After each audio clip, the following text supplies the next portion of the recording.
आज की कहानी एक ऐसी मर्डर मिस्ट्री है जो कि लगभग पिछले 72 सालों से एक पहेली बनी हुई है। पुलिस को आज भी उस मुजरिम की खोज है जिसने इस कत्ल को अंजाम दिया। न जाने कितने ही जहीन दिमागी पुलिस अफसर, डिटेक्टिव और यहाँ तक कि अमेरिका की सबसे बड़ी इन्वेस्टिगेशन डिपार्टमेंट FBI के कई अफसरों ने इस मर्डर मिस्ट्री को सुलझाने की कोशिश की, पर कोई फायदा नहीं हुआ। वो कातिल कौन है, ये आज 72 सालों के बाद भी एक राज बना हुआ है। आज की कहानी एक ऐसी लड़की के कत्ल की कहानी है जिसे जिंदा रहते हुए वो शोहरत हासिल नहीं हुई जिसकी वो हकदार थी और जिसके लिए वो कोशिश कर रही थी, जो कि उसे उसकी मौत के बाद हासिल हुई। दुनिया में बहुत ही कम ऐसे केस है जिसे मीडिया ने इतनी तवज्जो दी कि लगातार 4 महीनों तक उस खबर को हर अखबार के फ्रंट पेज पर छापा गया। ये अमेरिका के 22 साल की ऐसी लड़की की कहानी है जिसका सपना था कि वो हॉलीवुड में काम करे और एक कामयाब एक्ट्रेस बने। ये कहानी अपने आप में अलग इसलिए भी है क्योंकि इस केस की छानबीन के दौरान अलग अलग वक्त में लगभग 60 लोग पुलिस के पास आए और कहा कि ये कत्ल मैंने किया है। ये भी एक हैरानी वाली बात है। बात 1947 की है, जिस साल हमारा देश आजाद हुआ। 15 जनवरी 1947 को करीब सुबह 10 बजे बैटी बरसिंगर नाम की एक महिला अपनी 3 साल की बेटी के साथ लॉस एंजलिस के लीमेंट पार्क नाम के एक इलाके से गुजर रही होती है। जब वो लीमेंट पार्क के नॉर्थ एवेन्यू के पास पहुंचती है तो चलते चलते उसे अचानक अपनी साइड की झाड़ी में एक लड़की लेटी हुई नजर आती है। उसे कुछ समझ नहीं आता तो वो थोड़ा और करीब जाकर देखती है तो उसे एक बेहद ही खूबसूरत एकदम सफेद लड़की नजर आती है। उसे लगता है कि वहां कोई मैनीक्वीन पड़ी हुई है जिसे किसी ने वहां लाकर फेंक दिया है। तब वो थोड़ा और पास जाकर देखने की कोशिश करती है तो उसकी चीख निकल जाती है और डर से बदहवास होकर वो वहां से भागती है।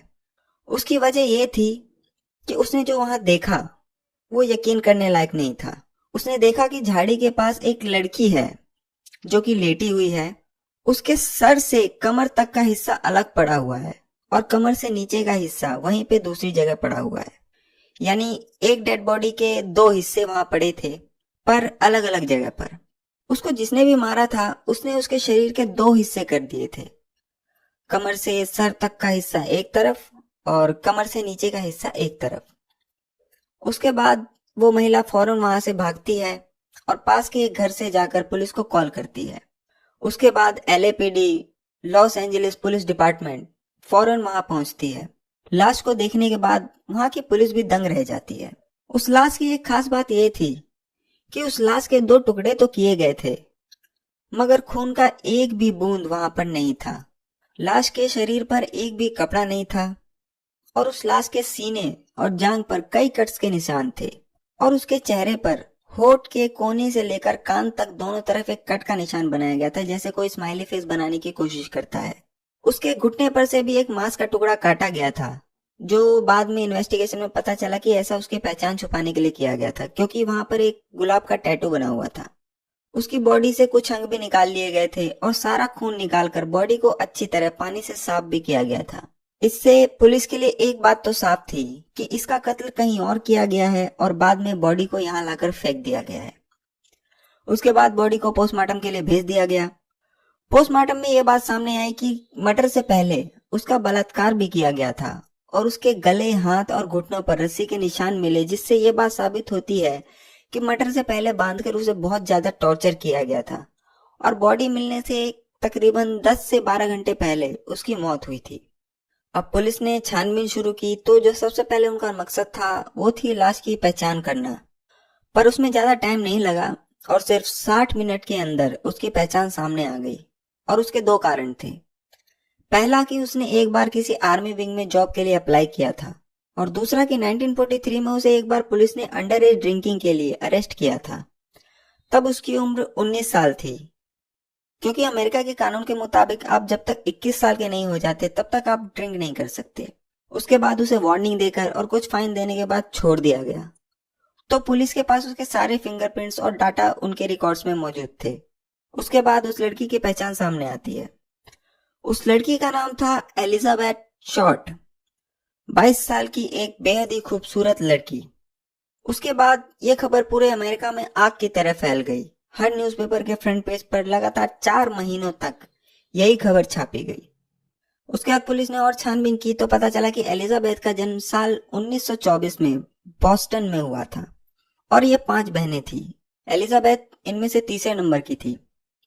इसके पिता क्लियो शॉर्ट एक गोल्फ पार्क में काम करते थे। जब एलिजाबेथ 5 साल की थी तब इसके पिता ने इन लोगों को छोड़ दिया और लॉस एंजलिस आ गए। उसके बाद इनकी माँ फीबी शॉर्ट ने इन लोगों को पाला। पिता के जाने के बाद इन लोगों का बचपन बहुत ही गरीबी में गुजरा। कभी कभी इन लोगों के पास खाने के लिए खाना भी नहीं होता था। बचपन से ही एलिजाबेथ का सपना था कि वो बड़ी होकर एक एक्ट्रेस बने, क्योंकि वो बहुत खूबसूरत थी, या फिर आर्मी के लिए काम करे। इसलिए उसने आर्मी में जॉब के लिए अप्लाई भी किया था। जब वो 15 साल की थी तब एलिजाबेथ ने अपने फादर को एक लेटर लिखा और उनसे पैसे मांगे। उसके पिता उसको पैसे भेजते हैं। फिर उसके बाद वो कैलिफोर्निया आ जाती है अपने फादर के पास। पर फिर उन दोनों की बनी नहीं और एलिजाबेथ ने अपने फादर का घर छोड़ दिया और वहीं कहीं और रहने लगी और एक बार में वेट्रेस का काम करने लगी। क्योंकि उसके पास पैसों की कमी थी तो वो खाने के लिए रोज नए नए बॉयफ्रेंड बनाती थी और वो बहुत ही आजाद ख्यालों की थी। उसका ये रोज का काम था कि नए नए बॉयफ्रेंड बनाना, उनके साथ घूमना, शराब पीना और हॉलीवुड में फिल्मों के लिए ऑडिशन देना। क्योंकि वो बेहद खूबसूरत थी तो उसे बॉयफ्रेंड ढूंढने में भी कोई परेशानी नहीं होती थी। इसी बीच उसकी एक रिलेशनशिप भी सामने आई जो कि काफी दिनों तक चली। जिसके साथ उसका रिलेशनशिप था वो यूएस आर्मी एयरफोर्स में एक अफसर था। उसका नाम था मैथ्यू माइकल गॉर्डन। इन दोनों के बीच काफी दिनों तक एक अच्छी रिलेशनशिप चली और मैथ्यू ने एलिजाबेथ को एक लेटर में शादी के लिए प्रपोज भी किया था और एलिजाबेथ ने तुरंत उसका जवाब हाँ में दिया था। पर बाद में एक प्लेन क्रैश में उसकी मौत हो जाती है। एलिजाबेथ के कत्ल के बाद पुलिस ने मैथ्यू के परिवार वालों से भी इस बारे में बात की, पर उन लोगों ने इस रिलेशनशिप की बात को मानने से इनकार कर दिया। ये केस मीडिया में बहुत पॉपुलर हो गया था तो मीडिया ने एलिजाबेथ शॉर्ट को एक नया नाम दिया, क्योंकि वो ज्यादातर काले रंग के कपड़े पहनती थी और अपने बालों में डालिया नाम का एक खूबसूरत फूल लगाया करती थी। इसलिए उसे जो नाम दिया गया वो था द ब्लैक डालिया। इसके बाद ये नाम पूरे अमेरिका में फैल गया। कई लोग कहते हैं कि 1946 में एक बहुत ही पॉपुलर मूवी आई थी जिसका नाम था द ब्लू डालिया। शायद इस वजह से भी उसका ये नाम पड़ा। इसी बीच पुलिस को अपनी इन्वेस्टिगेशन में कातिल का कोई सुराग नहीं मिला था। बस उनकी पड़ताल में एक ही चीज साबित हुई थी कि जिसने भी ये मर्डर किया है वो कोई प्रोफेशनल डॉक्टर ही है, क्योंकि जिस तरीके से बॉडी को 2 भागों में काटा गया था और उसके फेस पर बड़ी ही सफाई से जो कट का निशान बनाया गया था वो एक सर्जिकल ब्लेड से काटा गया था और ये काम कोई प्रोफेशनल सर्जन ही कर सकता है। उसके बाद अमेरिका की सबसे बड़ी इन्वेस्टिगेशन डिपार्टमेंट एफबीआई को भी इस केस में शामिल किया गया। एफबीआई ने भी सब कुछ खंगाल लिया पर उन्हें भी कुछ नहीं मिला।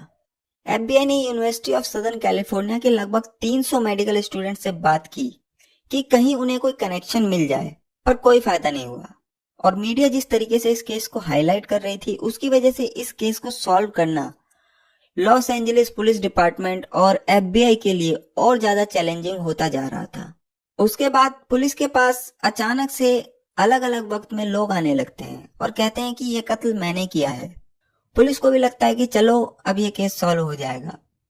पर जब उन लोगों के बयान दर्ज किए गए और पड़ताल की गई तो उन लोगों के टाइम, उनकी लोकेशन उस केस के हिसाब से मैच नहीं हुए और फिर बाद में पुलिस को उन लोगों को छोड़ना पड़ा।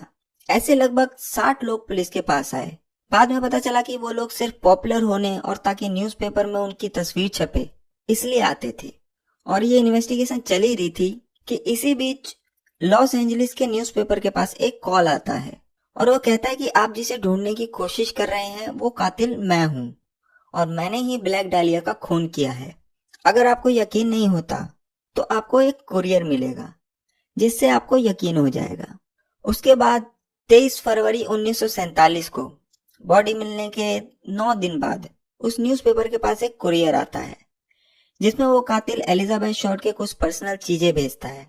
उस कुरियर में एलिजाबेथ की कुछ तस्वीरें, उसका बर्थ सर्टिफिकेट, उसका बिजनेस कार्ड और एक एड्रेस बुक था जिसमें से कुछ पेज गायब भी थे। उसके बाद ये बात एफबीआई को बताई जाती है और एफबीआई उन सभी चीजों को फोरेंसिक एक्सपर्ट के पास भेज देती है और उस एड्रेस बुक में लिखे गए लगभग 75 सस्पेक्ट को पुलिस उठा के पूछताछ करती है, पर इसमें भी पुलिस को कोई कामयाबी हासिल नहीं हुई। ज्यादातर लोगों का कहना था कि वो ब्लैक डालिया से कुछ समय के लिए ही मिले थे। कोई उसे डेट पर मिला था तो कोई बार में। उसके बाद वो कातिल एक लेटर और भेजता है जिसमें लिखा था कि मुझे ढूंढने की कोशिश मत करना। बाद में ऐसे 13 लेटर्स वो पुलिस के पास भेजता है और सभी लेटर से पेट्रोल की मदद से सारे फिंगरप्रिंट्स मिटा दिए गए थे। मगर एक लेटर में फोरेंसिक टीम को फिंगरप्रिंट मिलता है और बाद में उस फिंगरप्रिंट को सारे सस्पेक्ट से मिलाकर देखा गया, पर किसी से भी वो फिंगरप्रिंट मैच नहीं हुआ। उसके बाद इन्वेस्टिगेशन ऐसे ही चलती रही और बाद में लेटर आने का सिलसिला भी खत्म हो गया और धीरे धीरे ये केस ठंडा पड़ गया। आज लगभग 73 साल हो गए हैं इस केस को, पर पुलिस को कोई कंक्लूसिव एविडेंस नहीं मिला उस कातिल के बारे में। पिछले 73 सालों में जो भी पड़ताल हुई उनमें से 3 ऐसे सस्पेक्ट थे जो इसके गुनहगार हो सकते थे। पहला सस्पेक्ट था रॉबर्ट रेड मैनली, जो कि एक बिजनेसमैन था। वो ब्लैक डालिया से उसकी मौत से 1 महीने पहले ही मिला था और पिछले 1 महीने से इन दोनों की रिलेशनशिप चल रही थी। रॉबर्ट ने एलिजाबेथ को एक डेट के लिए सैन डिएगो बुलाया था। डेट खत्म होने के बाद रॉबर्ट एलिजाबेथ को अपनी गाड़ी से 9 जनवरी 1947 को शाम को लगभग 6 बजे लॉस एंजलिस के एक बिल्टमोर होटल में छोड़ता है। और ये आखिरी दिन था और आखिरी जगह जब एलिजाबेथ को किसी ने भी जिंदा देखा था। उसके 7 दिन बाद उसकी लाश लीमेंट पार्क में मिलती है। उसके बाद एफबीआई ने रॉबर्ट को उठाया और पूछताछ की और उसका लाई डिटेक्टर टेस्ट भी कराया, पर वो उसमें पास हो गया। पुलिस को लगा कि रॉबर्ट ने ही 9 से 15 तारीख तक उसे कहीं रखकर टॉर्चर किया और बाद में उसका मर्डर कर दिया। 1954 में उसका नारकोटिक टेस्ट भी कराया गया और वो इसमें भी क्लियर हो गया और पुलिस के हाथ कुछ नहीं लगा। हालांकि 9 जनवरी 1986 को उसकी एक एक्सीडेंट में मौत हो गई, ठीक उसी तारीख को जिस दिन ब्लैक डालिया को आखिरी बार देखा गया था। ये भी एक चौंकाने वाली बात है।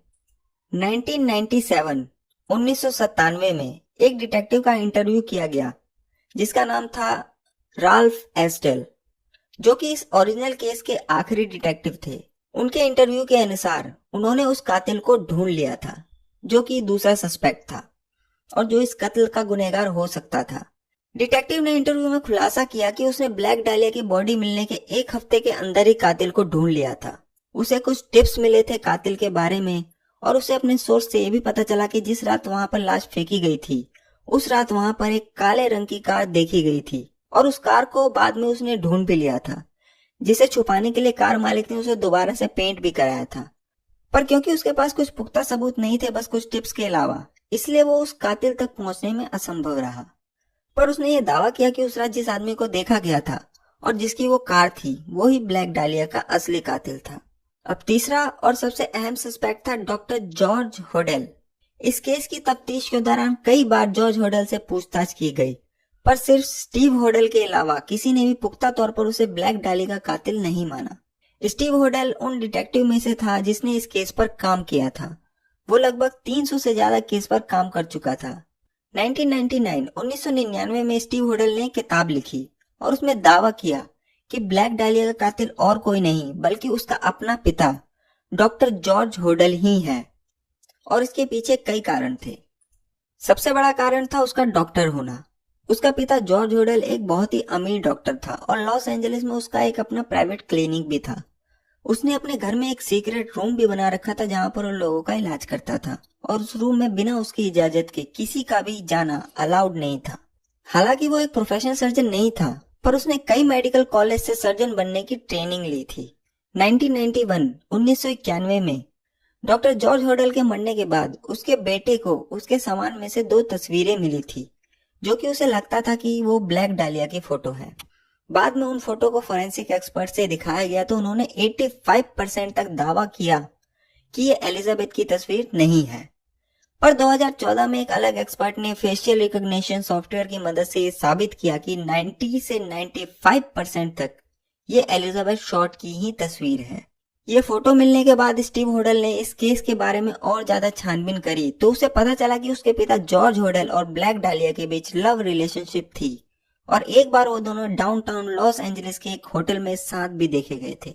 स्टीव होडेल ने दावा किया कि जॉर्ज होडेल ने ब्लैक डालिया के मर्डर के 3 हफ्ते बाद 10 फरवरी 1947 को जीन फ्रेंच नाम की एक और लड़की का मर्डर किया था। उसकी मौत का कारण भी बिल्कुल ब्लैक डालिया जैसा था और उसकी बॉडी भी एक पार्क में खाली जगह पर मिली थी और उसकी बॉडी पे लाल रंग की लिपस्टिक से 2 अल्फाबेट लेटर BD लिखा हुआ था, जो कि शायद ब्लैक डालिया को इंडिकेट कर रहा था। बाद में उस शब्द BD को कई हैंडराइटिंग एक्सपर्ट को दिखाया गया और काफी एक्सपर्ट ने ये माना कि वो हैंडराइटिंग सेम उस हैंडराइटिंग से मैच होते हैं जो लेटर्स कातिल ने पुलिस के पास भेजे थे।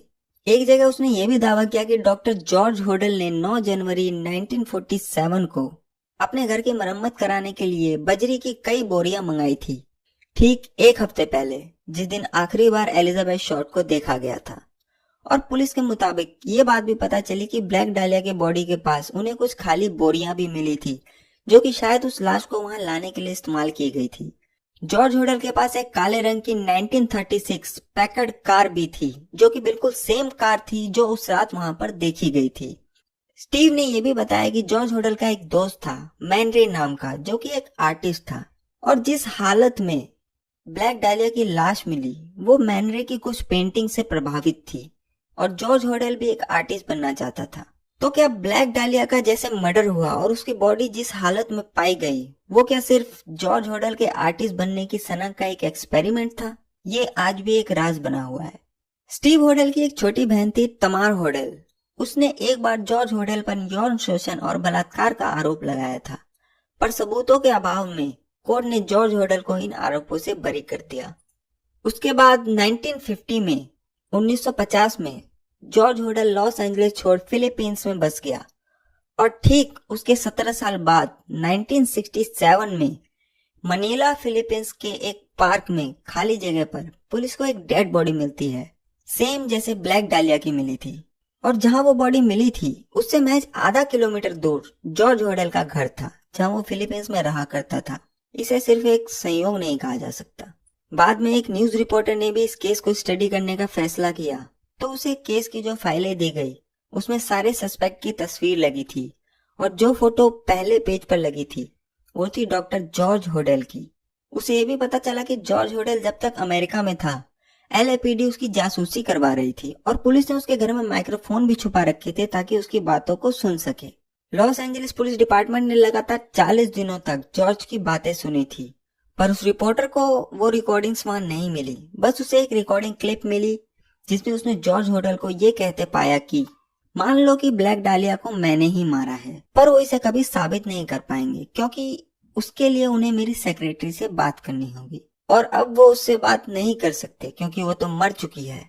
बाद में ये सारी बातें उस रिपोर्टर ने अपने अखबार में छापी। उसके बाद 1950 में पुलिस ने किसी भी नतीजे पर नहीं पहुंचने के कारण इस केस को बंद कर दिया। उसके कुछ सालों बाद इस केस पर फिर से इन्वेस्टिगेशन हुई, पर कोई फायदा नहीं हुआ क्योंकि वो सारे सबूत, वो लेटर्स जो उस कातिल ने पुलिस को भेजे थे, और वो सारी रिकॉर्डिंग्स एक बड़े ही फिल्मी अंदाज में पुलिस डिपार्टमेंट से गायब हो गए।